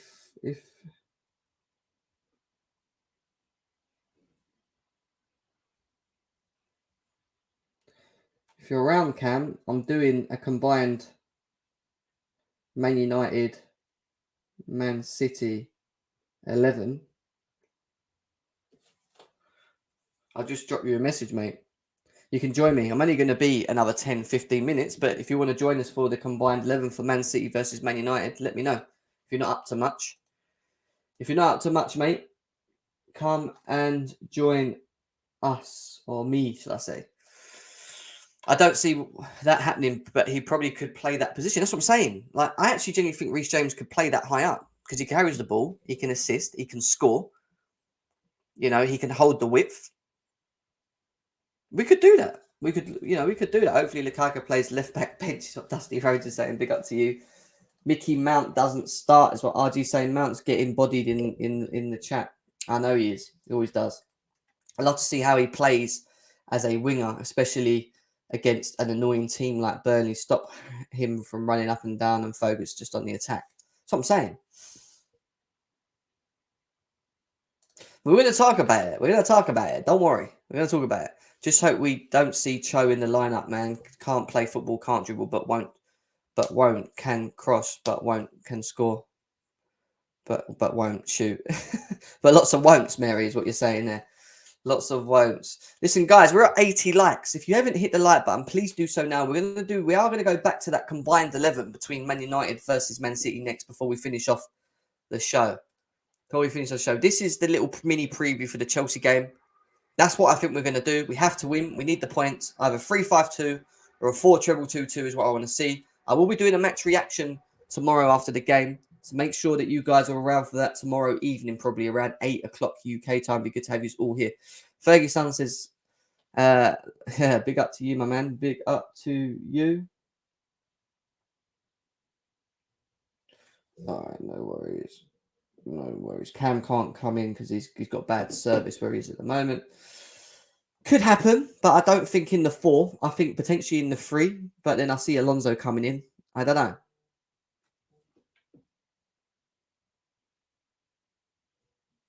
Yeah, Cam can't make it. That's fine. No problem. All right, let's quickly do this combined Man United, Man City 11. I want people to get involved in the chat. Remember, guys, there is the option for super chats. So if you super chat, it donates to the channel. It helps the channel going. It helps the channel to grow. It also allows you guys to move players, make decisions of players, of where they should go. Now, I'm just going to throw them in. Yeah? I'll tell you what, guys. I'm just going to throw in the players that I think should be in the team. Combined 11. Yeah? But in a 4-3-3, which is the fairest formation. You guys can then pick and choose who gets moved here and where. In terms of goalies, Ederson or De Gea? I like De Gea. I think he's a top goalie. I think Ederson is also a very good goalie. When I think of how much De Gea has done for Man United up to this point, and especially this season, I think he's actually had quite a decent season. So I'd say David De Gea in goal. I am then going for Cancelo as my right back. I'm going to go with Cancelo as my right back. And then in the middle, I am going to pick Diaz.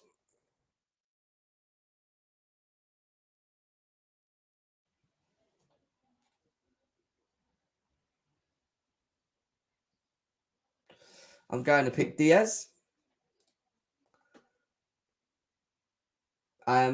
going to click it through. I think Cam might be coming on as well. He said he might. Let's see. Not Diaz. What am I talking about? It's Diaz, but with an S, isn't it? Ruben Diaz, yeah. Ruben Diaz. And then I'm going to throw next to him Laporte. Left back, I am going to throw in Luke Shaw.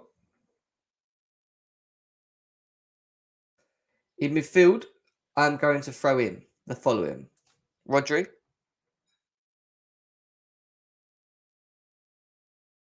I only got a. Okay. I'm going to throw in Kevin De Bruyne. I'm going to throw in Bernardo Silva.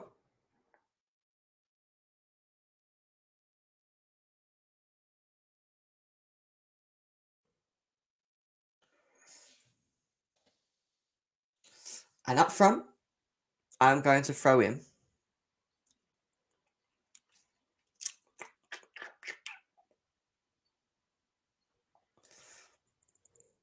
Sterling because he's scoring.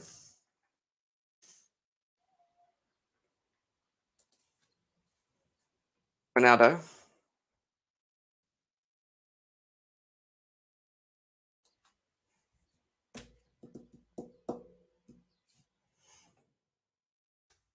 Phil Foden. There you go. There you go. There you go. Now, you can see that only Luke Shaw, De Gea, and Cristiano Ronaldo have made that Man City and Man United combined 11. The question is for you guys, do you agree or disagree with this? And we're going to go through it per position. We're going to go through it per position. You can laugh. You can laugh, but I'm giving you guys the opportunity. I just said I'm going to throw names in there. I'm just going to throw names in there. I know Luke Shaw's not been great, but then I don't think Zinchenko plays that much. Mahrez definitely I was going to throw in. He doesn't agree with that midfield. Okay, Cam doesn't agree with that midfield. I'm going to ask you, and we're going to start with the goalie. We'll start with the goalie. How many people in the chat? Start with the goalie, guys. We're going to go through it together. How many people in the chat pick De Gea over Ederson? If you want De Gea, just put a D. If you want Ederson, just put an E. It's just quicker. Just put a D or an E. D or an E. But Walker hasn't really played much. He ain't been that great. Ederson, De Gea, Ederson, Ederson, De Gea, Ederson. This is so even. It's literally even. What the fuck? Ederson. All right, no. I'm gonna make the decision this one. De Gea stays in goal. De Gea stays in goal. All right, we keep De Gea in goal. That's the one that we can really debate on. Right back. Oh, David's come in last minute. He can help me as well. David. Wait, can you hear me, Jem? Yes, I can. I'm walking back, so there are cars near me, so it might be a bit loud. But all right, it's fine. But I'm nearly done anyway. I'm just flying through this okay. combined Man City and Man United team. I'm just going through the chat and I'm giving them the opportunity to amend the team that I've picked. And I want you to give your thoughts as well while we're at it. So, Cancelo. Oh no, he's got to be in there. Got to be in there. Cancelo as right back. Is there anyone in the Man United team that touches that? I don't think so. All right. And then we move into the centre backs. Laporte and Ruben Diaz. Does anyone get in front of Laporte and Ruben Diaz, David? I'd argue Varane for Laporte, but I think that'd be my only guess. Not Harry Maguire, not Victor Lindelof, not anyone. It's got to be Varane for me personally. Varane and Ruben Diaz, that'd be my phone. So, guys in the chat, you've heard what David said. Cam's saying Varane's got to be in there. Is Ruben Diaz and Laporte? I mean, Ruben Diaz is a definite, so we'll leave Ruben Diaz. But who are you choosing, Laporte or Varane? Laporte or Varane? I want to see it in the chat. Laporte or Varane? Varane, Diaz, Lindelof, Laporte. Varane been mid this season. Fridge. I don't even think he gets in it, Maguire. I don't even think you should be mentioning his name right now. Diaz is injured. Is that true? I don't even know.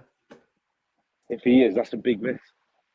Laporte, Diaz, Cade. We're not even at the midfield yet. Stay with me. Stop talking about other things, guys. Diaz is injured, Jem. Diaz is out. We've got to take Diaz out then. So in that case, it's got to be Varane, right? Varane over Maguire. Pace merchant. Pace merchant's in. The pace merchant is in. Oh, some people are saying Lindelof. A lot of people saying Lindelof.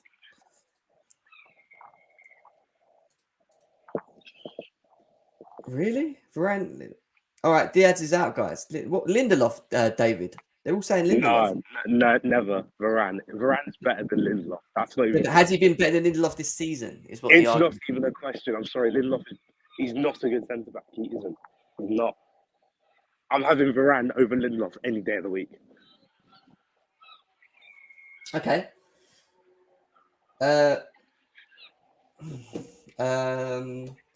Yes, out for 4 to 6 weeks. Stones. I don't think Stones touches his team. Yeah, a couple seasons ago maybe, but not this year. Lindelof. Cameron Diaz is out. We know that. All right, we'll stick to Varane and Laporte, guys. We'll stick to Varane and Laporte. Left back, David. Luke Shaw's in there at the moment. He hasn't had the greatest of seasons, but what are you saying? City don't really have a great left back, so I mean I guess Luke Shaw is the option. You could argue Dalot. If it's based on this season, you could argue it. I don't think so. I think I'd just stick with Shaw. Oh wait, no. Can I even pick? No, I don't even think I can pick Dalot. No, I'll go Luke Shaw. What about Tellez? Tellez? On the other side. I was going to say I've got Dalot on the wrong side. Dalot's out right back, not left back. You could. I don't know. I reckon you could go Cancelo left back and then put Dalot at right back. Maybe. Alex Tellez, Dalot at right back. Dalot is a right back. Cancelo play left back. Cancelo and Walker. I don't think Walker deserves to be in this chat though. Walker's a tough one because he's just fast and he just makes up for his mistakes. But he does make a lot of them. Yeah. Cancelo left back, Walker right back. Cancelo left back, Walker right back. That's what people want. Go away, Walker is better. Sure is a. All right. It seems like they want Cancelo over there, and they want Walker. There. I would have gone. If you're doing it based on this season, I'd give it Dalot. Dalot, yeah. Yeah, I'd give it Dalot. I just think Kyle Walker's having a very an okayish season. Like Dalot's coming and not he hasn't dramatically impressed me, but I think he's been an upgrade on Wan-Bissaka. Don't even talk about AWB. I remember when these Man United fans were telling us that he's better than Reece James. Do you remember that? That nonsense, man. All right, we'll go to the midfield, David. We've got Rodri, Kevin De Bruyne, and Bernardo Silva. Obviously, Cam was in the chat and he said that he doesn't agree with that midfield. Who do you think deserves to be in there? I'm going Rodri, De Bruyne, and Paul Pogba, personally. That's what I would go with. Rodri, De Bruyne, but Bernardo Silva has had a great season, though. I know he's had a great season, but I don't know. I think Paul Pogba's got to be in there somewhere, and Rodri's just a different type of midfielder to both of them. And if you're gonna have a creative spark, I'd take Pogba over Bernardo Silva. But Pogba's not really played much this season. If we're basing it upon this season, what has Paul Pogba really offered this season? I mean, he still does have the third most assists in the Prem. I mean, yes, half of them did come in one game, but he is third. So a lot of people saying kick Kevin De Bruyne out for Pogba. You can't. I know. Like everyone always tries to be cool. Yeah, let's get rid of De Bruyne. No, you can't. I'm sorry. That guy's the best midfielder probably in the world. What he does. A lot of people saying, yeah, Pogba, Sterling, Mahrez. No, get him out. All right, okay. So Pogba is in. So Pogba, Rodri, and De Bruyne as a midfield. Yeah. We get to the forward line. Sterling, Foden, and Ronaldo is currently in there at the moment. The reason Sterling's in there because his outputs are very good, even though his form's not great. Some people say Mahrez over Foden. Some people say Foden over Mahrez. And Cristiano Ronaldo is the only out-and-out striker I can think of right now. Who you got? I'm not even sure. I'm not sure.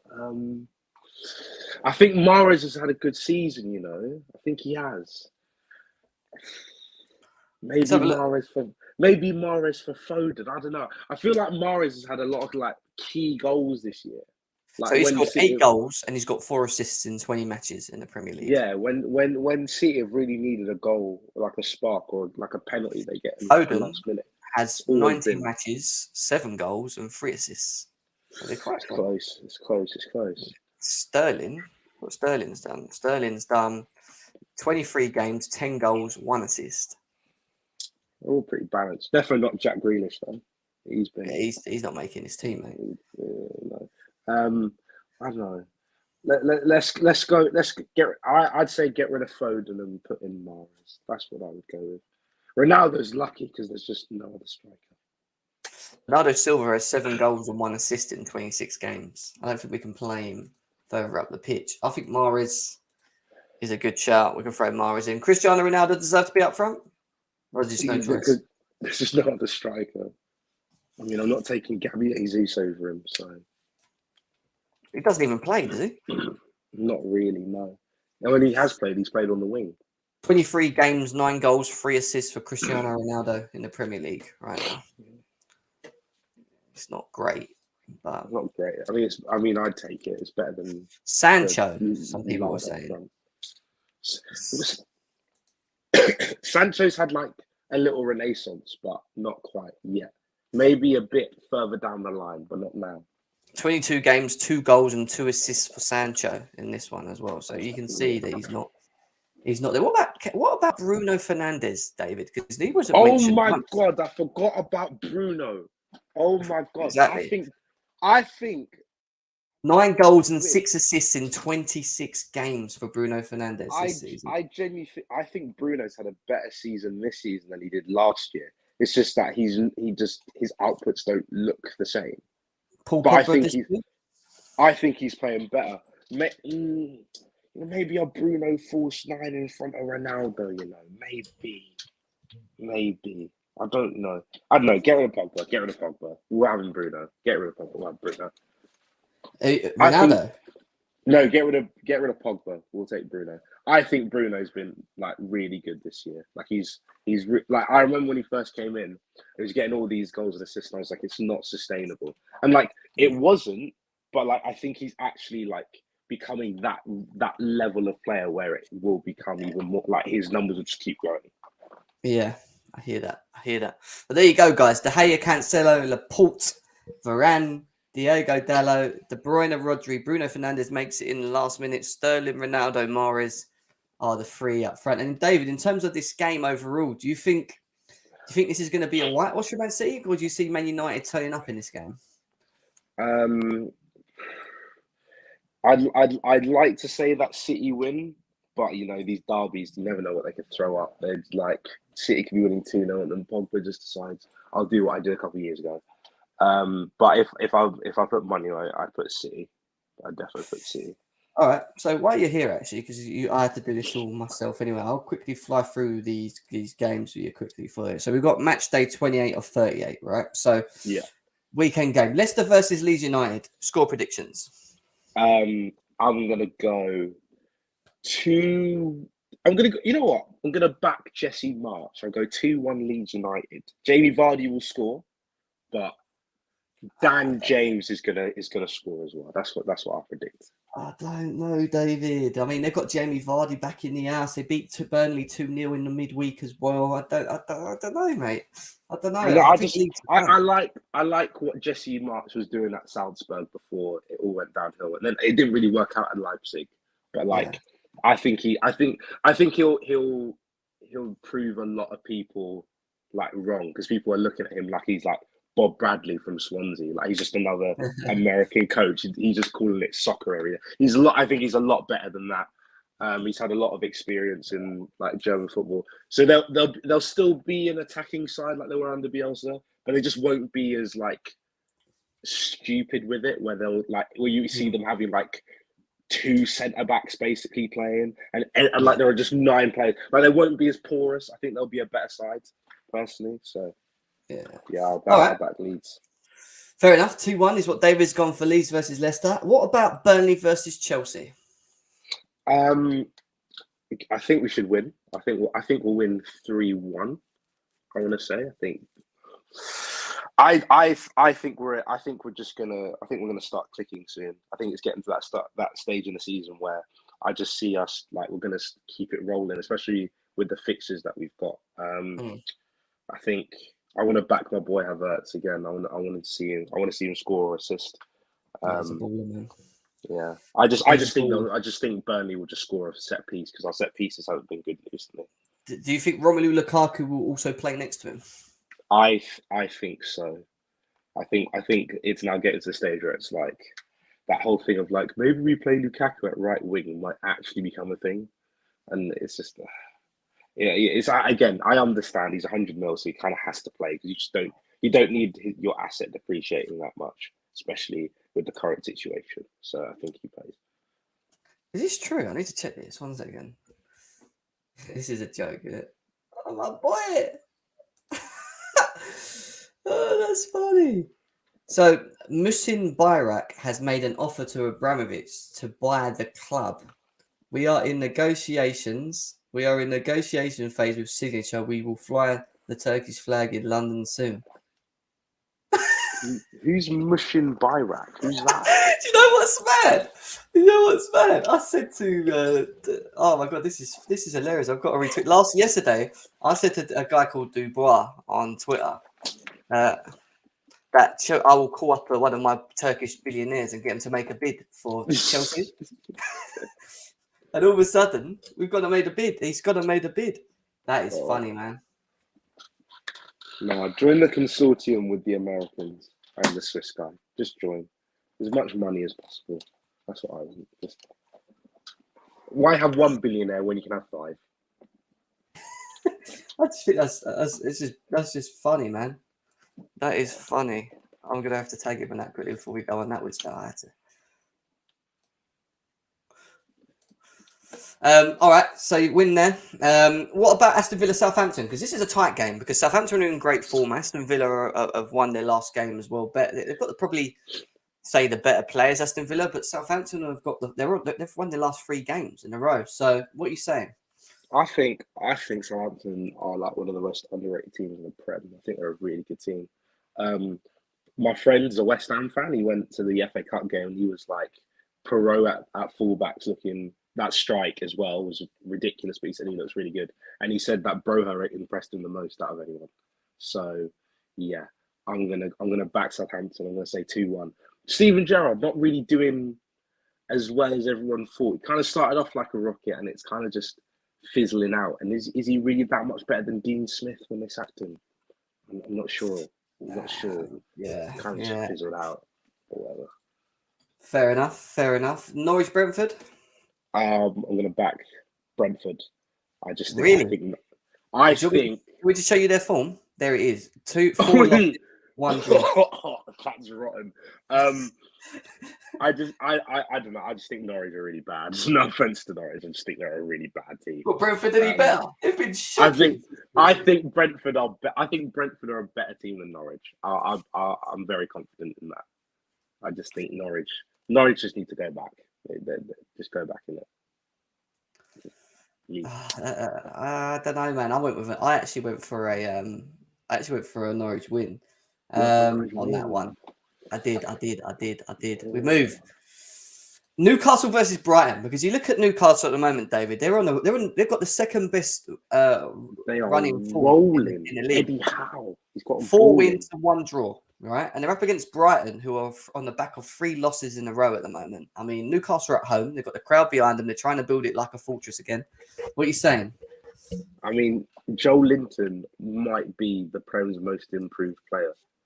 Ever since he's moved into midfield, I don't know what's gone on, but he is just transformed into actually a decent player. So I don't know. Eddie Howe, fair enough.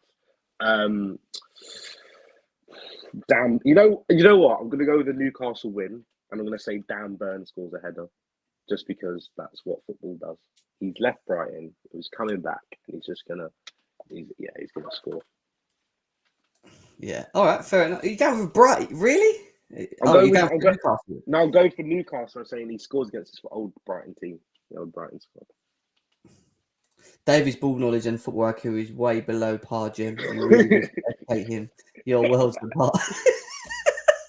I mean, to be fair, everyone says this, but at the start of the season, I think most of my predictions have come true. Apart from my actual prediction for the league, that was awful. I put United first, put Chelsea second. Like, that's not happening. I predicted Brighton to get relegated at the beginning of the season. That doesn't work, did it? No, but I said Grealish would be a flop. I said Lukaku would be a flop. Yeah, like, I've got things right.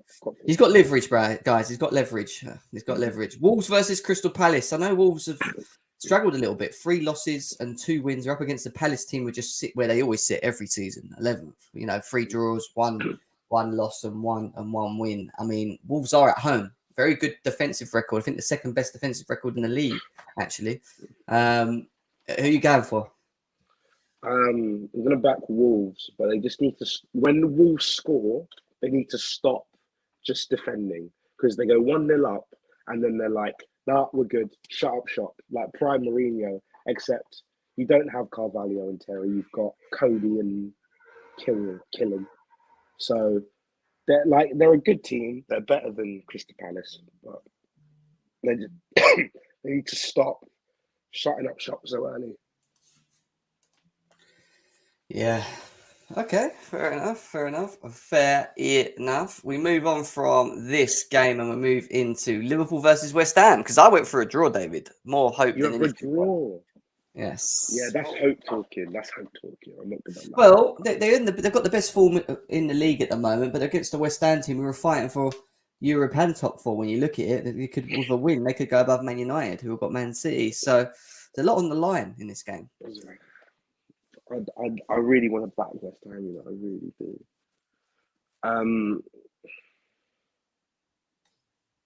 Oh my God, do I say? You know what, Bonnet, Jem, I'm joining you, but I'm going one step further. Right, I'll go one step further. I've got to have one shock result in there. West Ham are doing the double over Liverpool this season at Anfield. Jarrod Bowen gets 2 goals. That's my prediction. Mo Salah still scores to keep him captain in your fantasy, but Bowen's getting 2 goals. That is pure hope. I know you're all going to question my ball knowledge. Yeah, but you know what? I keep saying, David, if West Ham can stay in the game, gets to the half time, you saw it against Chelsea. They run out of ideas eventually. This Liverpool team, they genuinely do run out of ideas. If they don't get ahead, and they're struggling to put the balls back there, their forward line ain't firing in the way that they need to. There's always that hope that West Ham could always go on and later in the game and keep it 0-0 and just have that one moment. Antonio like bullying, I don't know, Canate or something, and then Bowen arrives in the box late and then bottom corner or something. Do you know what I mean? Every team has their chances. Every team has their chances against Liverpool. They just, for some reason, I don't know how Liverpool have managed it. They just don't know how to take it. I like it. Yeah, bro, it's pure hope, bro. You know what? Craig Dawson's gonna score as well. He's in 5 goal scoring form, 2 goals, 2 games. He's gonna make it 3. Craig Dawson. Watford versus Arsenal. Obviously, Arsenal are fighting for top 4. Watford are in no real great form at the bottom of the table, really. 3 losses, 1 win, 1 draw. David, Arsenal, according to a gal, are going to get Champions League football. Do you see them beating Watford? I do. However, I really don't want them to get in top 4, so I'm going to say Watford are going to win. That's it. That's all I'm saying. I genuinely think Arsenal are going to get top 4, and I just don't want that. I just don't want it. I'm sorry. I don't like the team. Don't like the players. Right, come on, don't like the fans. I'm going for a Watford win. Ben Foster. You really are hoping, aren't you? That you're just doing it for hope. It's more hope. No, those last 2 have been pure hope. I'm going Watford. Emmanuel Dennis and Josh King. Liminell, former Australian cricketer Shane Warne's just died, age 52. No, he is. Yeah, it's just come up on my phone. Oh. Massive name. That's a big name. One of the greatest spin bowlers of his time. Yeah, one of the greatest spin bowlers of his time. Yeah, done. 52, man. Too young. Went too young. Okay. We're nearly at the end of it. Man City versus Man United. I think Man City are going to win like 3-1. Really? You think it's going to be a slapping, or do you think Man United might have their individual moments and their players dragging them? I think they'll have the individual moments. I just don't think they'll take their chances. Why are they not doing that though? What is it? Because they are making chances for themselves. Why can they not finish their dinner? Like, I don't know. I don't. I don't know what's gone on recently, but I just feel like teams can't finish. Like it's weird. Like yeah, in games you'd have those chances where you go, you see it happening and you go, oh, it's going to be a goal. Like I just feel like nowadays you just don't trust your players; they just miss. I don't know how to explain it. They just miss. yeah. I think the one thing with Man United in the past, and you got to admit, like I just think when I watch them, I don't actually generally understand what their setup is or how they're like. They don't dominate games. They're not like Chelsea or Man City. They always give teams opportunities to like have a go at them. Like they generally not a counter-attacking team because they don't move the ball quick enough up the pitch. But then they just rely on Bruno and other individuals to always get. Literally, it's just they're not a team. They're literally just not a team. They're just like individual moments. Like, do you know what I mean? Like, brilliant. The problem. I think why I'm worrying about Arsenal getting top four is because I don't trust. One, I don't trust United to like keep winning games. Like I just don't. And two, their running is like the hardest in the Premier. I think is one of the hardest. Like, Yeah. it's going to be really tough for them to get consistent wins, especially. I mean, are they going to win the Champions League? Probably not. But they I don't know. Do they beat Atletico potentially? And then they've got to go again in another round, and then you just get distracted. I can see that happening. Tottenham versus Everton. We know Conte's not, he's a weird one, isn't it? Because they lose games at home. They've lost to Southampton already. Everton and Frank Lampard need points. They're getting dragged into a relegation battle at the moment at the bottom, losing games, but they have got the games in hand still against the other team. So I don't know. What are you saying? For the sake of balance in the world, I'm going to go with an Everton win because they just deserve a little bit of luck, and that's the way football works. Nothing else. Also, I want Frank Lampard to do quite well at Everton. I just do.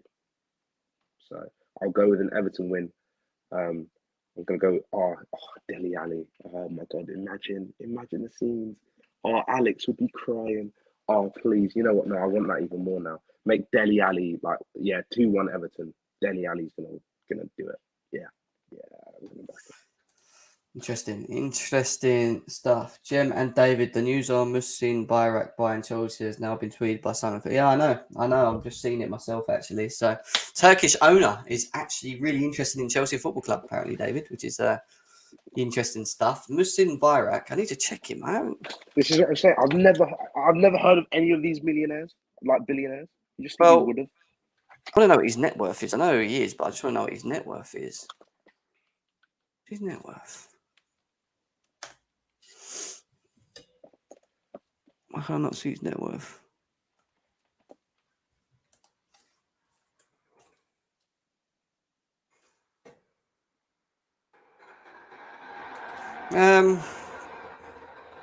Not much coming up. It's all coming up in Turkish, to be fair, at the moment. to read it all.